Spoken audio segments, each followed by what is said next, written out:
জয় শ্রী রাধে কৃষ্ণ। সকল কৃষ্ণপ্রেমী ভক্তবৃন্দগণকে জানাচ্ছি আমার শ্রদ্ধাপূর্ণ প্রণাম। রাধে রাধে। আজ পৌষ মাসের 6 তারিখ 22শে ডিসেম্বর সোমবার। প্রতিদিনের মতো আজও সন্ধ্যাবেলা বসে পড়লাম সন্ধ্যাকালীন গীতা পাঠ করতে। সকল কৃষ্ণপ্রেমী ভক্তবৃন্দগণ এই পবিত্র গীতা পাঠ একটু সময় হলেও শ্রবণ করুন এবং নিজের জীবনকে আনন্দিত করে তুলুন। আজ সপ্তাহের প্রথম দিন সোমবার। হর হর মহাদেব। এই পবিত্র ধর্মগ্রন্থ আমাদের পরম ধর্মগ্রন্থ ভগবান শ্রীকৃষ্ণের অমৃতবাণী শ্রবণে আপনাদের সকলের জীবন সুশৃঙ্খলিত ও আনন্দিত হয়ে উঠবে, এই কামনায় আজকের পাঠ শুরু করছি। ভগবান বলেছেন, হে অর্জুন, ফলভোগের কামনা পরিত্যাগপূর্বক ভক্তিযোগে স্থিত হয়ে স্বধর্মবিহিত কর্ম আচরণ করো। কর্মের সিদ্ধি ও অসিদ্ধি সম্বন্ধে যে সমবুদ্ধি তাকেই যোগ বলা হয়। ভগবান শ্রীকৃষ্ণ অর্জুনকে যোগ যুক্ত হয়ে কর্ম করার নির্দেশ দিচ্ছেন। আর সেই যোগ বলতে কি বোঝায়? যোগের অর্থ সর্বদা চিত্ত চাঞ্চল্যকারী ইন্দ্রিয় সমূহ সংযম করে একাগ্র চিত্তে পরমেশ্বরের ধ্যান করা।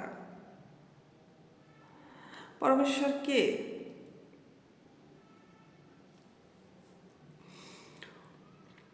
পরমেশ্বর স্বয়ং ভগবান শ্রীকৃষ্ণ। আর যেহেতু তিনি নিজেই অর্জুনকে যুদ্ধ করতে আদেশ করেছেন, সুতরাং সেই যুদ্ধের ফলাফল নিয়েও অর্জুনের চিন্তা করার কিছুই নেই। লাভ অথবা জয় হচ্ছে শ্রীকৃষ্ণের ইচ্ছাধীন।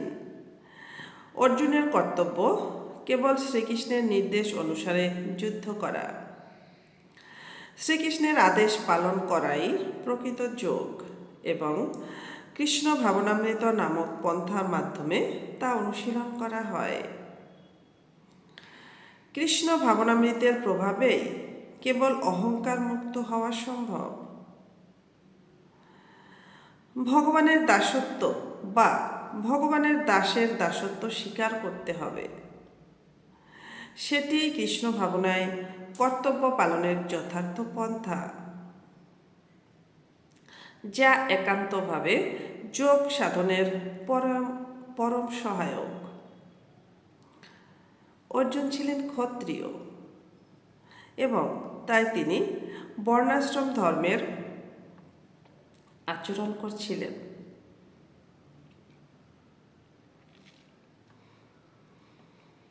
বিষ্ণু পুরাণে বলা হয়েছে, বর্ণাশ্রম ধর্মের একমাত্র উদ্দেশ্য শ্রী বিষ্ণুকে তুষ্ট করা।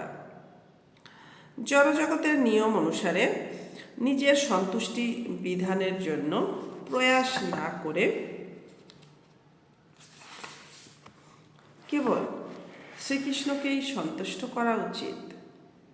তাই শ্রীকৃষ্ণকে সন্তুষ্ট না করলে বর্ণাশ্রম ধর্মের আচার অনুষ্ঠান সঠিকভাবে পালন করা হয় না।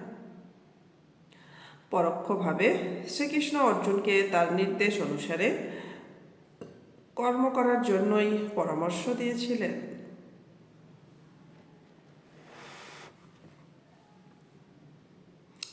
রাধে রাধে। আজ এটুকুই।